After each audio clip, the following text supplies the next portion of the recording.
وما أرسلناك إلا رحمة للعالمين۔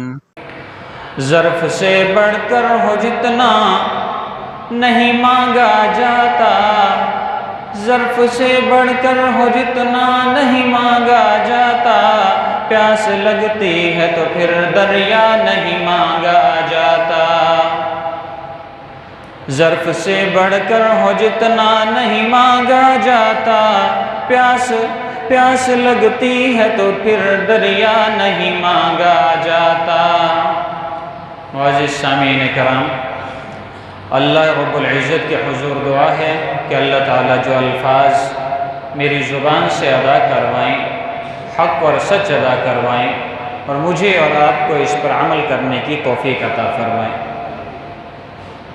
سامعین کرام، جیسا کہ آپ سب حضرات جانتے ہیں کہ آج مسلم امہ کی غفلت کی وجہ سے دشمنان اسلام طرح طرح کے ہتھ کنڈے استعمال کر رہے ہیں، جس میں ماضی قریب میں سویڈش میں قرآن پاک کی بے حرمتی کی گئی۔ وہ قرآن جسے اللہ رب العزت نے محمد الرسول اللہ صلی اللہ علیہ وسلم تک پہنچانے سے پہلے آسمان دنیا میں عرش معلیٰ کے اوپر ایک مقام لوح محفوظ ہے، وہاں پر اللہ رب العزت نے اس قرآن پاک کو محفوظ کر رکھا تھا۔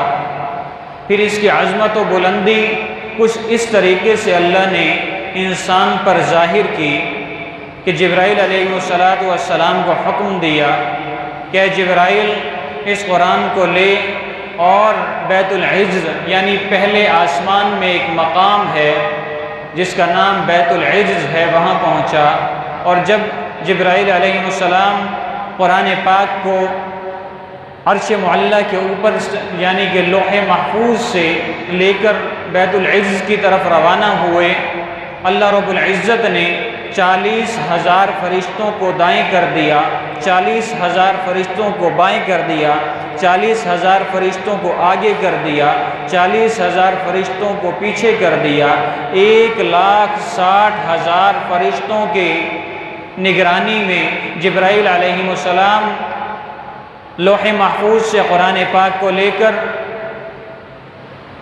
بیت العز کی طرف بڑھتے ہیں۔ بیت العز میں قرآن پاک کو محفوظ کیا جاتا ہے۔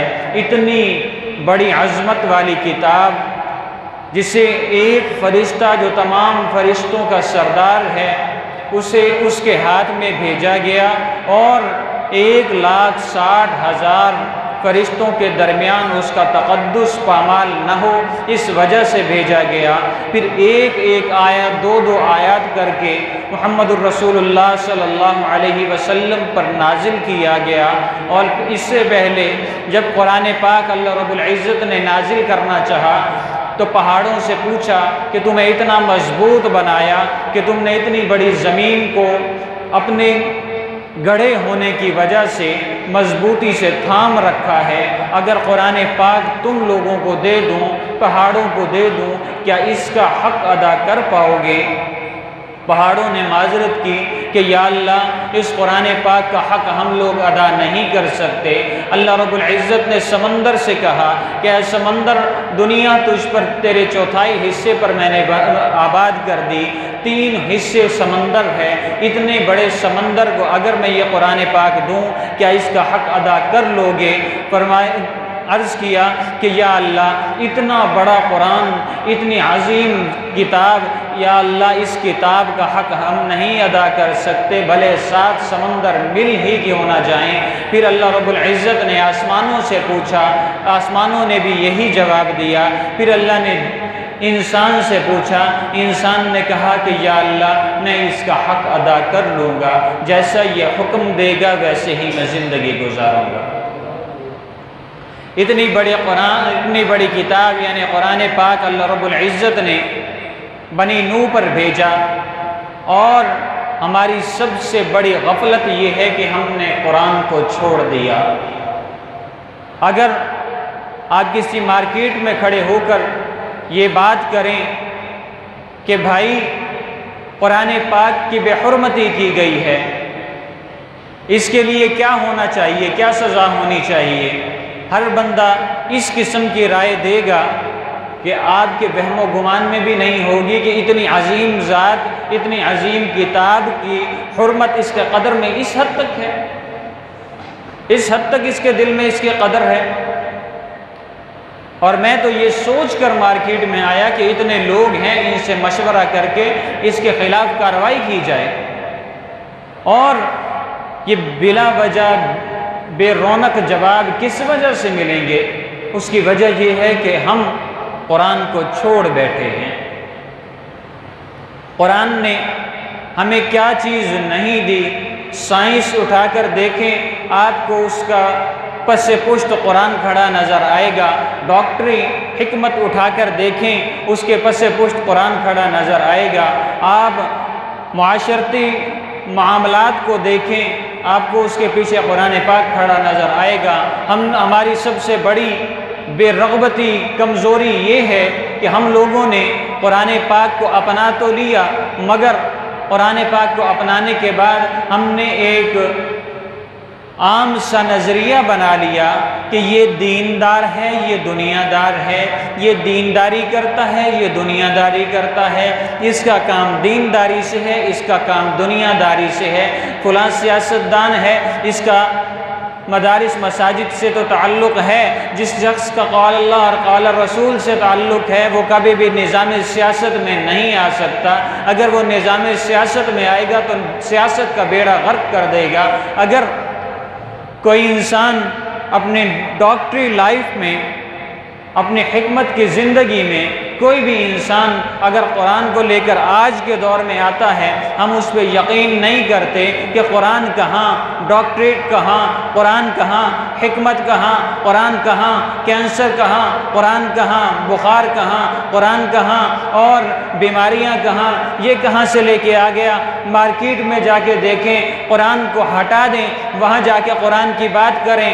مارکیٹوں میں آج سود پر کام کیا جا رہا ہے، اس کی وجہ یہ ہے کہ ہم نے قرآن کو چھوڑ دیا۔ قرآن اٹھا کر دیکھیں، احادیث اٹھا کر دیکھیں، محمد الرسول اللہ صلی اللہ علیہ وسلم نے وہ کاروبار کر کے دکھایا جس میں جھوٹ نہیں، فریب نہیں، دغا بازی نہیں، سود نہیں، کچھ بھی نہیں ہے۔ آپ صلی اللہ علیہ وسلم نے مسجد نبوی بن جانے کے بعد صحابہ کرام رضوان اللہ تعالی علیہم اجمعین سے فرمایا کہ میرے صحابہ، مجھے کچھ زمین کا حصہ چاہیے جہاں پہ میں بازار بنانا چاہتا ہوں۔ صحابہ کرام رضوان اللہ تعالی علیہم اجمعین نے اپنی اپنی زمین کا کہا کہ یا رسول اللہ یہ زمین لے لیں، یا رسول اللہ یہ زمین لے لیں۔ مدینہ کے قریب ایک زمین آپ صلی اللہ علیہ وسلم کو پسند آئی، آپ نے فرمایا مسجد نبوی کے قریب، آپ نے فرمایا کہ مجھے یہ زمین پسند ہے، یہاں پہ بازار بنا دیا جائے۔ بازار بنا دیا گیا۔ آپ صلی اللہ علیہ وسلم نے صحابہ کرام رضوان اللہ تعالی علیہم اجمعین کو کاروبار کرنا پہلے سکھایا، اس کے بعد بازار میں بٹھایا کہ اب تم یہاں بیٹھ کے اسلام کے مطابق کاروبار کرو، اسلام سے ہٹ کر نہیں۔ اسلام کس طرز پر کاروبار کرنے کا حکم دیتا ہے اس طرز پر تم کاروبار کرو۔ سیدنا عمر فاروق رضی اللہ تعالیٰ عنہ کے دور میں اگر کوئی شخص بغیر سیکھے دکان کھول کر بیٹھتا تھا تو آپ کے ہاتھ میں ایک چھڑی ہوا کرتی تھی، اس چھڑی سے مارا کرتے تھے کہ جا پہلے مسجد نبوی میں جا کے کاروبار کو سیکھ کے آ، اگر اس طریقے سے تو نے کاروبار کیا تو سود پہ کام کرنا شروع کر دے گا۔ آج ہمارے نظریات اس قسم کے ہیں کہ ہمیں عورت کی آزادی چاہیے اور اسلام اس کے لیے رکاوٹ بنتا ہے۔ اسلام کہتا ہے کہ عورت گھر کی ملکہ ہے، یعنی اس کی ترقی میں رکاوٹ بنتا ہے۔ عورت تو آزاد ہے، حقوق نسواں اسے نہیں دیے جا رہے۔ مرد کی برابری کے لیے پردے کو ترک کرنا پڑے گا۔ قرآن کہتا ہے یا ایھا النبی قل لازواجک و بناتک و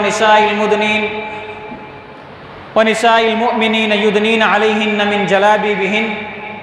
قرآن یہ حکم دیتا ہے کہ اے نبی صلی اللہ علیہ وسلم آپ اپنی ازواج سے کہیے، اپنی بیٹیوں سے کہیے اور مسلمان عورتوں سے کہیے کہ پردہ کیا کریں۔ قرآن پردے کا حکم دیتا ہے اور مرد کی برابری میں عورت کو پردہ ترک کرنا پڑتا ہے۔ تو یہ پردہ رکاوٹ ہے، لہٰذا پردے کو ہٹا دیا جائے، عورت اور مرد کو ایک یکساں کر دیا جائے۔ ہماری سوچ یہ بن چکی ہے، ہم کاروبار کرتے ہیں، اسلام کہتا ہے کہ سود اللہ اور اللہ کے نبی سے جنگ ہے، یہی چیز ہمارے کاروبار میں رکاوٹ ہے، لہٰذا اس رکاوٹ کو ہٹا دیا جائے، سود پر کاروبار کیا جائے کہ بغیر سود کے کوئی کاروبار ہوتا ہی نہیں ہے۔ جب سے ہمارے اس قسم کے نظریات آئے ہیں، یقین کریں کہ گستاخ رسول صلی اللہ علیہ وسلم کی تعداد بڑھ چکی ہے۔ ہر سال آپ کو سننے کو ملتا ہے کہ فلاں